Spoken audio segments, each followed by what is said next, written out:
Okay, this is some house at the top of a hill where I live that looks like they're going to tear down, and this is like a 45-degree incline that I climbed to get up here. This construction site. It's way up above where I live. I climbed it with this KLR 650 Kawasaki. First, only had this bike for a week, and I already did about a 45-degree climb.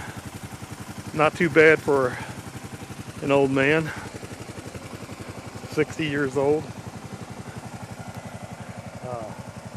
Yeah, I'm going to get some more video here for you guys. Sayonara.